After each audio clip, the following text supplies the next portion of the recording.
Hello बच्चों, कैसे हो आप सब? अच्छे हो? ठीक है, अच्छे से रहो, बढ़िया से रहो, पढ़ाई करते रहो। स्टूडेंट्स, प्रीवियस लेक्चर में हम लोग देखे थे हीट के बारे में, ठीक है, थर्मोडायनेमिक्स प्रोसेस के बारे में देखे थे, ठीक है, और इंटरनल एनर्जी के बारे में डिस्कस किए थे। तो आज हम लोग इंटरनल एनर्जी को डेप्थ में डिस्कस करेंगे and what are the different work duns, ठीक है, कितना क्या क्या वर्क डन होता है डिफरेंट प्रोसेसेस में, उसको भी डिस्कस करेंगे, ठीक है। सो डिफरेंट प्रोसेस मैंने बोला था, जरा सा एक बार रिकॉल कर दो। Isochoric, isobaric, isothermal, adiabatic, cyclic, ठीक है। आइसोकोरिक में क्या रहता था? वॉल्यूम कांस्टेंट रहता, mean del U change in the volume is equal to 0, और मैं कांस्टेंट यहां पे लिखता हूं कांस्टेंट, ठीक है। आइसोबारिक में प्रेशर कांस्टेंट होता था, change in the pressure is equal to constant, ठीक है। आइसोथर्मल में means change in the temperature, del T constant, ठीक है। टेम्परेचर सिस्टम का वही रहता था, चेंज नहीं होगा, ठीक है। एडियोबैटिक में क्या होगा? Heat supply to the system, that is del Q 0 होगा, मींस कांस्टेंट हम लोग रह रहे। कांस्टेंट मतलब क्या होगा? 0 हो रहा, हम लोग ना ही सिस्टम को दे रहे ना ही ले रहे। एंड साइक्लिक प्रोसेस में क्या हो रहा था? Del U 0, del U means क्या? इंटरनल एनर्जी, हम लोग डिस्कस करेंगे डेप्थ में। क्यू ऑल्सो 0, ठीक है। Heat supply to the system है, ये भी 0, एंड डेल एच ऑल्सो भी 0 होगा, क्योंकि साइक्लिक प्रोसेस में जितने भी स्टेट फंक्शन है उसके वैल्यू 0 आएंगे। क्यों? क्योंकि वो जहां से स्टार्ट हो रहा है वहीं पर ही एंड हो रहा है साइक्लिक प्रोसेस में, ठीक है। तो आज हम लोग इंटरनल एनर्जी को पूरा डेप्थ में डिस्कस करेंगे।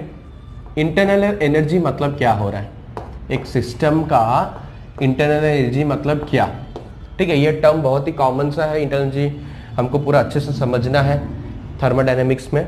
तो इंटरनल एनर्जी मतलब होता है एक मैटर के पास कितना एनर्जी है। We know that everything around us that is a matter, चाहे वो एयर हो या फिर बेंच हो, टेबल हो, benches, everything is your matter, ठीक है। सो इंटरनल एनर्जी, इसका मतलब क्या होता है? जनरली इंटरनल एनर्जी को हम लोग यू में या फिर ई में रिप्रेजेंट करते हैं, ठीक है। थर्मोडायनेमिक्स में यू में या फिर ई में रिप्रेजेंट करते हैं। इंटरनल एनर्जी मतलब क्या होगा? एक मैटर में कितना एनर्जी है, everything that is around us, that is bench हो या टेबल हो, चेयर हो, एयर हो, all are is a matter, ठीक है। मींस जो भी सब्सटेंस हम लोग देखते हैं मैटर इज ना, matter is anything that has a mass and occupy some space and perceive by our sense organ, ठीक है। That is the complete definition. तो इंटरनल एनर्जी मतलब क्या होगा? इस वर्ल्ड में जो भी मैटर है उसके पास कुछ ना कुछ एनर्जी है, ठीक है कि नहीं। अभी फॉर एग्जांपल मेरे पास, मैं किससे, मैं वन डे मैं क्या हूं? एक मैटर हूं, ठीक है। मैं क्या हूं? एक मैटर होगा कि नहीं, मैं कंसीडर करूंगा matter. And matter it's made up of small atoms and molecules.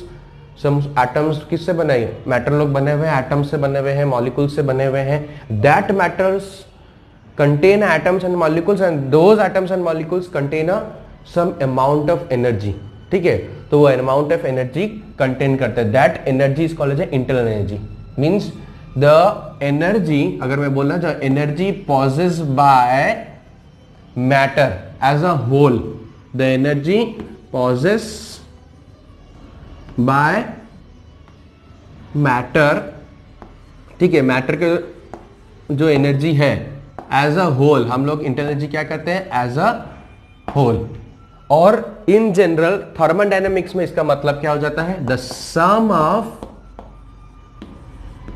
All kinds of energy. Generally मैं दो भागों में डिवाइड कर रहा हूं, kinetic energy and potential energy. Sum of all kinds of energy मतलब क्या होता है? Sum of all kinetic energy या पोटेंशियल एनर्जी, ठीक है, ऑफ द सिस्टम, एक सिस्टम का taken as a whole, that is called as a internal energy, ठीक है।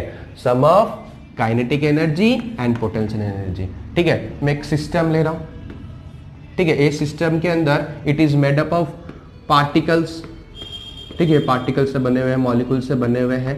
अब ये जो पार्टिकल्स उसके पास जो एनर्जी है, ठीक है, ये जो एनर्जी है वो है इंटरनल एनर्जी। ठीक है, अभी हम लोग क्या किए हैं, इसमें ना ही कोई बाहर से प्रेशर दिए है, ना ही टेम्परेचर दिया गया है, ना ही वॉल्यूम का चेंजेस दिया गया है, कुछ भी नहीं है। एक स्टेट है, एक सब्सटेंस है, उसके पास जितना भी काइनेटिक एनर्जी है, पोटेंशियल एनर्जी है, that is called as a internal energy. तो काइनेटिक एनर्जी कैसे आता है एंड पोटेंशियल एनर्जी कैसे आएगा, ड्यू टू द मोशन। ठीक है, काइनेटिक एनर्जी कैसे आता है, ड्यू टू द मोशन। ठीक है, पोटेंशियल एनर्जी क्या आएगा, due to its orientation, orientation के हिसाब से। अभी हम लोग देखते हैं, ये पार्टिकल है, ये सारा पार्टिकल है। अभी ये पार्टिकल्स लोग क्या होंगे, इधर मूव कर सकता है, इधर मूव कर रहा है, इधर उधर कहीं ना कहीं मन इच्छा कहीं ना कहीं मूव कर रहा है।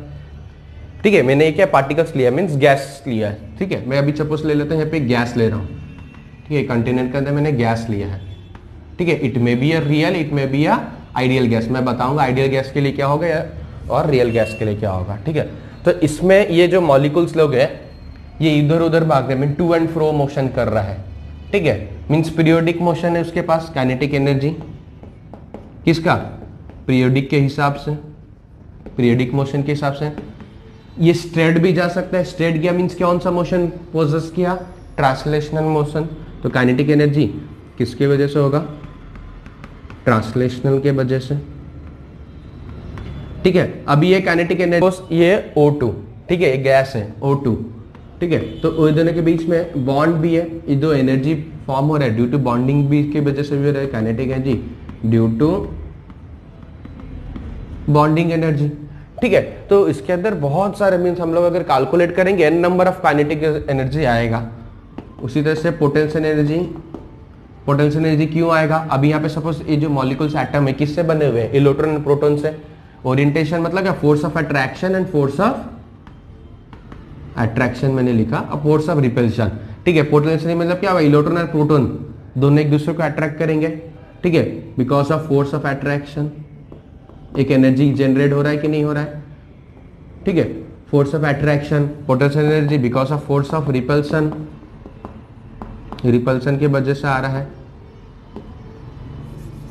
ठीक है, फोर्स ऑफ FOR मैंने लिखा, फोर्स ऑफ रिपल्सन के वजह से आ रहा है। ठीक है, बिकॉज ऑफ पोजीशन के वजह से आ रहा है, उसका पोटेंशियल एनर्जी आ रहा है बिकॉज ऑफ पोजीशन।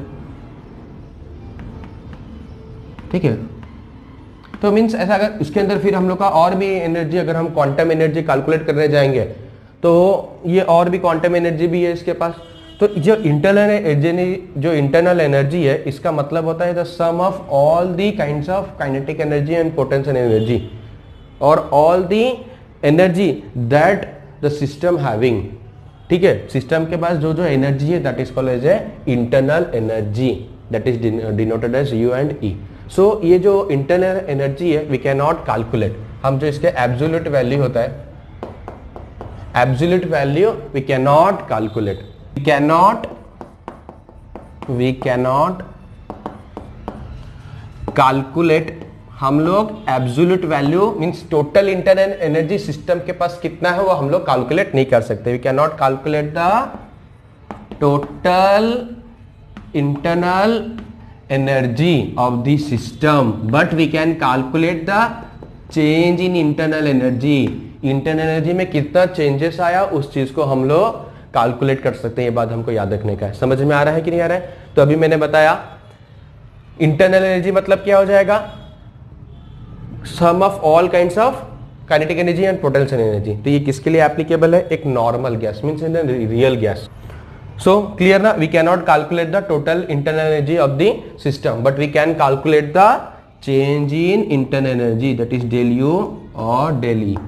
हम लोग del U और del E को calculate कर सकते हैं। एक सिस्टम में कितना इंटरनल एनर्जी चेंज हुआ है उसको हम लोग calculate कर सकते हैं।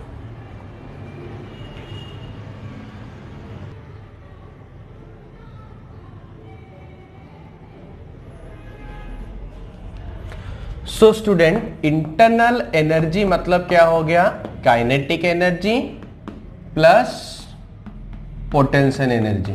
ठीक है, काइनेटिक एनर्जी में क्या क्या जा रहा है, sum of all the kinds of energy, जैसे कि रोटेशनल एनर्जी हुआ, ट्रांसलेशनल एनर्जी हुआ, वाइब्रेशन एनर्जी हुआ, जो मॉलिक्यूल्स अपने और वाइब्रेट भी कर रहे हैं, ठीक है। तो sum of all the kinds of kinetic energy and potential energy, clear. ये किसके लिए एप्लीकेबल है? फॉर रियल गैस, ठीक है। अगर हम लोग रियल गैस के अगर देखा जाए तो इंटरनल एनर्जी कितना होगा? Sum of kinetic energy and potential energy, ठीक है। अगर मैं आइडियल गैस ले लूंगा, ठीक है, आइडियल गैस लूंगा तो the internal energy is only equivalent with the kinetic energy. किसके लिए एप्लीकेबल हो जाएगा? For ideal gas. क्यों? बिकॉज काइनेटिक थ्योरी हमारा क्या बोलता है? There is a no force of attraction and repulsion between the molecules. अगर हम लोग एक सिस्टम में, अगर मैं एक आइडियल गैस लेता हूं, ठीक है, मैंने आइडियल कंडीशन लिया, आइडियल गैस लिया है, तो मॉलिक्यूल्स के बीच में ना ही कोई फोर्स ऑफ अट्रैक्शन है, ना ही कोई फोर्स ऑफ रिपल्सन है। मींस वहां पे पोटेंशियल एनर्जी क्या होता है? जीरो होता है। पोटेंशियल एनर्जी क्या होगा? जीरो होगा। तो फॉर द आइडियल गैस, ये आपको याद रखना है, for ideal gas the internal energy is equivalent to the sum of all the kinetic energy possessed by the system, possessed by the system. Okay ना। द नेक्स्ट पॉइंट हम लोग जो discuss करने वाले हैं इंटरनल एनर्जी के बारे में। इंटरनल एनर्जी है फॉर एन आइडियल गैस, किस पे डिपेंडेंट होगा? फॉर एन आइडियल गैस, ठीक है। आइडियल गैस के लिए इंटरनल एनर्जी किस पे डिपेंड होगा? डिपेंड्स अपॉन ओनली, किस पे डिपेंड होगा बताओ? काइनेटिक एनर्जी किस पे डिपेंड है? टेम्परेचर पे डिपेंड है कि नहीं? अगर हम लोग टेम्परेचर इंक्रीज करते हैं तो काइनेटिक थ्योरी अगर आप पढ़े होगे तो उसमें ही पता होगा आपको काइनेटिक एनर्जी किस पे डिपेंड करते हैं? Only upon the temperature. So for an ideal gas internal energy depends upon the temperature only. If we increase the temperature the molecule will get the energy and it will start to move, ठीक है। उसके kinetic energy increase हो जाएगा। अगर मैं temperature increase करता हूं, kinetic energy क्या हो जाएगा? इंक्रीज हो जाएगा। काइनेटिक एनर्जी इंक्रीज होने से internal energy of this system, जो चेंज इन यू है, change in internal energy will also increase and vice versa. अगर मैं टेम्परेचर को कमाता हूं, डिक्रीज करता हूं, तो काइनेटिक एनर्जी डिक्रीज होगा and internal energy of this system will decrease, ठीक है। जो थर्मोडायनेमिक्स हम लोग डिस्कस कर रहे हैं, किसके बारे में? कौन सा गैस? आइडियल गैस के बारे में डिस्कस कर रहे हैं। तो हम लोग का जो टेम्परेचर है किस पे डिपेंड करता है? सॉरी, जो काइनेटिक एनर्जी किस पे डिपेंड करता है? टेम्परेचर पे डिपेंड करता है। सो इंटरनल एनर्जी किस पे डिपेंड किया? Only on the temperature. But for real gas किसके पे डिपेंड करता है? Temperature as well volume, temperature and volume, ये चीज आपको याद रखना है, ठीक है। लेकिन इतना टेंशन का बात नहीं है। जो हम लोग थर्मोडायनामिक्स स्टडी करेंगे वो आइडियल गैस के लिए ही हम लोग स्टडी करने वाले हैं, ठीक है। तो इसीलिए बोला अगर डेल टी, अगर आइसोथर्मल कंडीशन है, डेल टी मीन्स आइसोथर्मल में क्या होता है? डेल टी जीरो होता है। मैंने अभी आपको बताया था आइसोथर्मल में मतलब क्या हो जाएगा? There is a no increase और decrease in the temperature, del T will constant. On that case internal energy कितना हो जाएगा? जीरो हो जाएगा। There is a no change in the internal energy because the temperature is constant. अगर temperature constant होगा तो internal energy में changes नहीं आएगा। क्यों नहीं आएगा? Because internal energy only depend upon the kinetic energy and kinetic energy depend upon the temperature. Clear? For an ideal gas at isothermal condition change in internal energy is equal to zero and isobaric condition होगा कि जो adiabatic condition होगा उसमें हम लोग consider नहीं करते। क्यों? क्योंकि खाली ये डिपेंड करता है टेम्परेचर के ऊपर। दैट है जब हम लोग एक्सपांसन पढ़ेंगे तब हम लोग डिस्कस करेंगे कि चेंज इन द एनर्जी कितना हो रहा है और वर्क डन कितना कर रहा है, या फिर heat supply to the system और बाय द सिस्टम कितना हो रहा है। On that case we will discuss, ठीक है। इन नॉर्मल केसेस क्या होने वाला है? Internal energy only depend upon the temperature. Clear? And for isolated system, isolated system मतलब क्या होगा? पूरा हम लोग क्या कर चुके हैं? एडियोबैटिक कर चुके हैं, मीन्स इंसुलेटेड किया है। इंसुलेटेड मतलब क्या हो जाएगा? पूरा वेसल इंसुलेटेड है, ना ही कोई हीट जा रहा है ना ही कोई हीट निकल रहा है। समझ में आ रहा है? और ना ही कोई मैटर एक्सचेंज हो रहा है ना ही कोई मैटर जा रहा है टू द सिस्टम में। तो means in isolated system no matter exchange take place, no energy exchange is there. So उस केस में भी डेल यू का वैल्यू क्या हो जाएगा? जीरो हो जाएगा, ठीक है।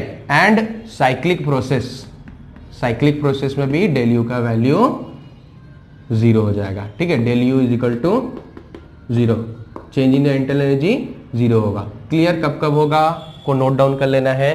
जब for an ideal gas, for an ideal gas internal energy zero होगा, इंटरनल एनर्जी जीरो होगा। कब? आइसोथर्मल केस में, आइसोलेटेड सिस्टम में, साइक्लिक प्रोसेस में। क्लियर? नेक्स्ट पॉइंट हम लोग देखेंगे, ये जीरो क्यों हो रहा है cyclic process and isolated system में। ठीक है, साइक्लिक प्रोसेस में जनरली जीरो क्यों हो रहा है, आइसोलेटेड में तो जीरो हो रहा है because there is no exchange of energy and there is no exchange of matter.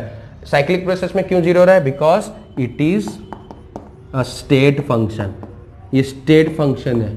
State function मतलब डिपेंड करता है on final position and initial position, means final value और इनिशियल वैल्यू पे डिपेंड करता है। It is a state function and extensive property. ये extensive property मतलब क्या है, depend upon the amount of mass. If you increase the mass then its value will change, if you decrease the mass its value is change। Extensive property मैंने बताया था ना, extensive and intensive.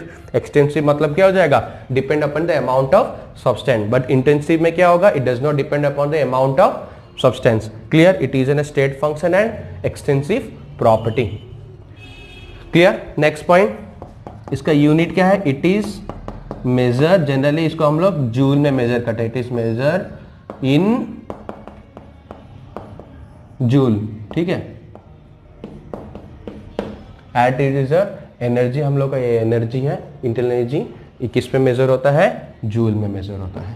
Clear? Next point देखेंगे, the internal energy is not same for the two substance. Internal energy जो है दो तो different substance के लिए वो सेम नहीं है। कैसे? अभी मैं सपोज 1 ग्राम ऑफ वाटर लिया, ठीक है, यहाँ पे 1 ग्राम ऑफ वाटर लिया, यहाँ पे मैं लेता हूँ 1 ग्राम ऑफ कॉपर। दो तो सिस्टम लिया, 1 gram of water and 1 gram of copper. ठीक है, अब ये दोनों को मैंने हीट सप्लाई किया है एट अ कांस्टेंट टेम्परेचर। ठीक है, 0 डिग्री सेल्सियस में मैंने दोनों को हीट सप्लाई किया है।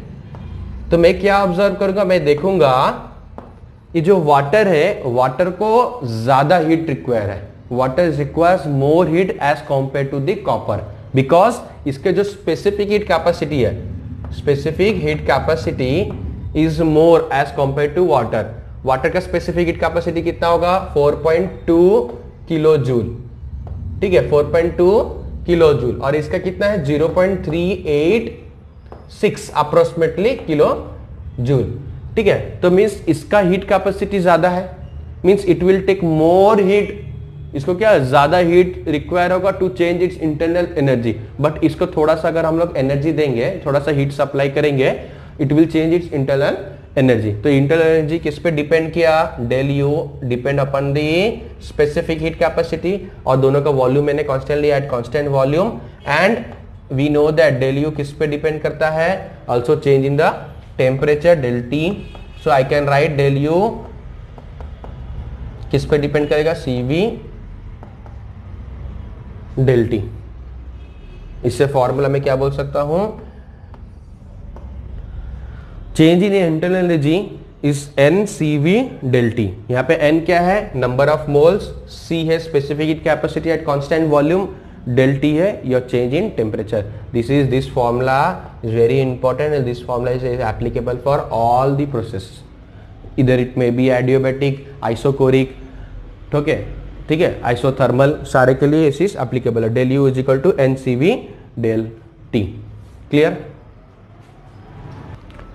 ठीक है, तो ये फॉर्मूला भी पता चला, और ये एप्लीकेबल है ऑल प्रोसेस के लिए जैसे मैंने बताया, एंड फॉर आइडियल गैस। कौन सा गैस के लिए, ideal gas. And this is not a derivation of this formula, बस ये आइडियल गैस का इक्वेशन किससे मैं आपको बता रहा हूं। डेल यू ये एक फॉर्मूला है, del U is equal to NCV del T. Clear? किसके लिए, फॉर आइडियल गैस के लिए। Now we will calculate the change in the internal energy. ठीक है, हम लोग कभी भी एब्सोल्यूट वैल्यू नहीं कैलकुलेट कर सकते हैं, तो हम लोग डेल यू कैसे कैलकुलेट करेंगे। नेक्स्ट बढ़ते हैं work done at different processes. ठीक है, सो तुम सोच रहे हो अरे यार सर कैसे भाग के वर्क डन स्टार्ट कर दिए, फर्स्ट लॉ ऑफ थर्मोडायनामिक्स कहाँ गया। ठीक है, तो हम लोग फर्स्ट लॉ ऑफ थर्मोडायनामिक्स देख लेते हैं, फिर हम लोग चले जाएंगे वर्क डन पे। ठीक है, सो वर्क डन बहुत ही दिमाग खराब करता है ना। ठीक है, कोई प्रॉब्लम नहीं है, जल्दी से हम लोग समझ जाएंगे और वर्क डन का प्रॉब्लम को सॉल्व करेंगे। सो इससे पहले और एक छोटा सा बात जानना है आपको, जो इंटरनल एनर्जी चेंज होता है, वो कैसे हो सकता है? How can I change the internal energy? ठीक है, जो इंटरनल एनर्जी है डेल यू और इसको हम लोग बोलते हैं डेल ई, इसको हम लोग किस तरह से चेंज कर सकते हैं? इसको चेंज करने का क्या क्या मेथड है? इसके 3 तरीके हैं चेंज करने का। ठीक है, सबसे पहला तरीका, अगर मैं एक सिस्टम को हीट दे दूं तो इंटरनल एनर्जी क्या होगा? इंक्रीज होगा। ठीक है, अगर एक सिस्टम है, सिस्टम में अगर मैंने एनर्जी दिया, ठीक है, ये मैं क्या कर रहा हूं, सिस्टम है, सिस्टम में अगर एनर्जी दिया तो मॉलिक्यूल्स की एनर्जी बढ़ जाएगी। ठीक है, अगर हीट ले लेता हूं, अगर वो सिस्टम हीट देता है तो क्या हो जाएगा? इंटरनल एनर्जी डिक्रीज कर जाएगी। दूसरा तरीका है वर्क डन कराना। ठीक है, वर्क डन सिस्टम पे कराना और वर्क डन सिस्टम करेगा। तो हम लोग इसका साइन कन्वेक्शन है, दोनों को देख लेंगे। बढ़िया साइन कन्वेक्शन, अगर ये वर्क डन कर रहा है, ठीक है, अगर हीट में दे रहा हूं, सप्लाई हो रहा है, ठीक है, मींस हीट सप्लाई हो रहा है, मतलब कौन सा टाइप का रिएक्शन हो गया? एंडोथर्मिक, एक बार रिकॉल हो जा रहा है, हमको पता है। एंड एक्सोथर्मिक, मतलब हीट रिलीज कर रहा है। एंडोथर्मिक में प्लस हो जाएगा, एक्सोथर्मिक में नेगेटिव हो जाएगा। क्यू की वाली हीट क्या है? क्यू है। ठीक है, हीट क्या है? क्यू। तो एंडोथर्मिक मतलब हीट ले रहा है सिस्टम, एक्सोथर्मिक हीट रिलीज कर रहा है सिस्टम। मींस सिस्टम कुछ वर्क डन कर रहा है सराउंडिंग में, सॉरी, सिस्टम कुछ एनर्जी छोड़ रहा है, हीट एनर्जी छोड़ रहा है to the surrounding. Work done उसी तरह से देख लेंगे, अगर वर्क डन हो रहा है ऑन दी सिस्टम, क्या हो जाएगा? Work done on the system अगर हो जाता है तो प्लस, अगर work done by the system हो जाता है, अगर सिस्टम कुछ वर्क डन करता है टू दी सराउंडिंग तो क्या हो जाता है? नेगेटिव। डब्ल्यू को हम लोग क्या कर लेंगे? नेगेटिव। ठीक है, अभी क्लियर है सबको? पता चल गया? अरे वाह, हीट और वर्क डन। अभी थर्ड बात क्या है? ठीक है, हम लोग थर्ड बात देखेंगे। थर्ड बात क्या है? थर्ड बात है if I will change the matter of the system, और मास को इंक्रीज और डिक्रीज करूंगा। मैटर मतलब क्या हो जाना? ठीक है, इंक्रीज और डिक्रीज करूंगा। इफ आई विल इंक्रीज और decrease the matter, matter means amount of substance present in the system, और मास को, अगर इसका मास को कमाता हूं या बढ़ाता हूं तो मास में चेंजेस आएगा। ठीक है, तो इसके इंटरनल एनर्जी में भी चेंजेस आएगा। तो ये जो 3 तरीका है जिसके थ्रू से मैं इंटरनल एनर्जी में चेंज ला सकता हूं। तो फर्स्ट लॉ क्या बोलता है? फर्स्ट लॉ हमको क्या बोलता है? फर्स्ट लॉ, हीट भी देते हैं हम लोग सिस्टम को और वर्क डन भी कुछ कराता है। फर्स्ट लॉ ऑफ थर्मोडायनेमिक्स किसको रिप्रेजेंट करता है? कंजर्वेशन ऑफ एनर्जी को। कंजर्वेशन ऑफ एनर्जी मतलब पता चल रहा है, energy neither be created nor be destroy. अगर देखा जाए in the whole universe energy is constant. Conservation of energy किसको एक्सप्लेन करता है? Conservation of energy. ठीक है, एनर्जी इन द यूनिवर्स क्या होगा? Energy of the universe always constant. ये यूनिवर्स में जितने भी एनर्जी है वो क्या है? कांस्टेंट है। ठीक है, अभी देखो इस सिस्टम से हम लोग पता चलेगा, इस लॉ से सॉरी पता चल जाएगा। तो लॉ ऑफ थर्मोडायनेमिक्स क्या बोलता है? सपोज मैं हीट सप्लाई करता हूं सिस्टम को, ठीक है, तो change in the internal energy is equivalent to the heat supply to the system that is Q, okay, plus work done by the system. Work done कितना किया? देखो अभी बहुत सारा ये कंफ्यूजन लेकर आता है, सर आप क्या बोल रहे हो, एनर्जी दे रहा है, वर्क डन हो रहा है सिस्टम के द्वारा, इसीलिए आपने ये फॉर्मूला लिख दिया, लेकिन अभी क्या होता? Del U heat supply to the system, ठीक है, work done on the system. ये क्या कहानी आता है? ठीक है, अगर वर्क डन होता है ऑन दी सिस्टम में क्या बनता है? Work done by the system होता है, तो क्या फर्स्ट लॉ चेंजेस आता है। ठीक है, तो generally del U is equals to means change in internal energy equal to heat supply to the system is equal to amount of work done on the system। ठीक है, system पे कितना काम हुआ? Heat supply to the system, work done by the system. ठीक है, अगर mistake होगा देख लो एक बार, तो इसमें क्या हो जाएगा?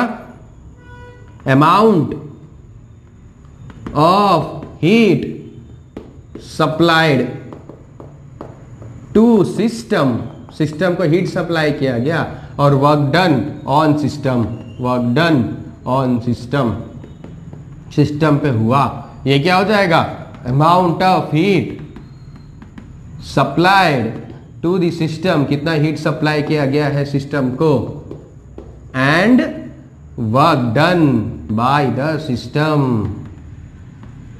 कंफ्यूज होने का जरूरत नहीं है। कोई कोई बुक, अरे यार कहीं हम लोग नेट खोलते हैं, इसमें कभी कभी ये वाला फॉर्मूला देते थे, कभी कभी ये वाला फॉर्मूला देते थे, ये क्या है भाई, क्या है, तो कंफ्यूज होने की जरूरत नहीं। अमाउंट ऑफ हीट क्या सप्लाई हो रहा है टू दी सिस्टम को, ये अगर कर रहा है तो मतलब वर्क डन हो रहा है ऑन दी सिस्टम, ये हो रहा है work done by the system.